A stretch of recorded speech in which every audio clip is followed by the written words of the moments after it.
Folks out there in Huntersville for the event there, dancing, a lot of sunshine there. A lot of patios were packed tonight because the weather was Seriously, great. so many people were out. Yeah, this is just an amazing stretch of weather. This is the wheelhouse for a lot of people because you get these low dew points, just comfortable afternoons and really cool nights, and we're starting to see more of that fall feel. But we still have a tropical system off the northeast coast.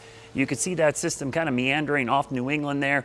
That is Hurricane Lee. It's still barely a hurricane, but it is very dangerous because of how large it is. Now, it's actually helping cool us off because it's pulling down some cooler, drier air into the Carolinas. Now, this was the latest advisory, 80-mile-per-hour winds. You see that moving off to the north.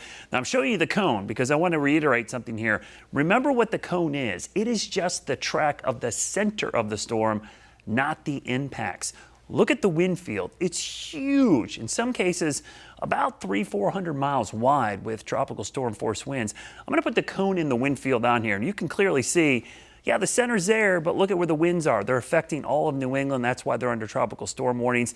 So it is a huge system, and the surge in wind spreads way farther from the center. So when you see these hurricane tracks and the cones, remember, that's just where the center is, or could be in the future, not where the impacts are. It's really important to focus on the impacts. And there's all those tropical storm warnings for most of New England. They're getting rocked right now with some big waves near Cape Cod, and there will be a 1 to 3 foot storm surge for most of the Northeast. So there's our next system.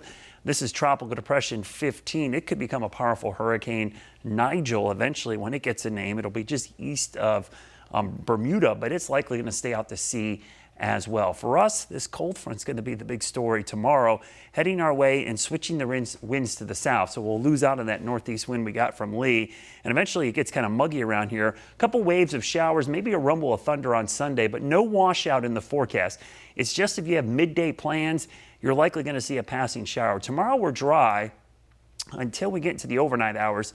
Sunday morning, that batch of rain moves in the mountains first, but right in the middle of the day, midday on Sunday, I expect one wave of rain, then a nice break, and possibly a few more sprinkles, excuse me, as we get into the evening.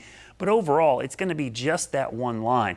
Don't expect a ton of rain and don't expect a washout on Sunday, maybe a quarter to a half an inch. So this is not going to be the soaker that some of us need for those overseeded lawns that folks are starting to do now. But over the next 5 days, Sunday might be it. The best chance of rain we're going to see through next week as we get into a very dry pattern, not only from a rainfall standpoint, but very dry air, which once we get past Sunday, that good feeling air is going to be back. We'll keep an eye on the tropics over the next couple of weeks, but not expecting much activity, maybe until next weekend. We'll keep an eye on that. But the weekend, Saturday, definitely the better of the 2 days.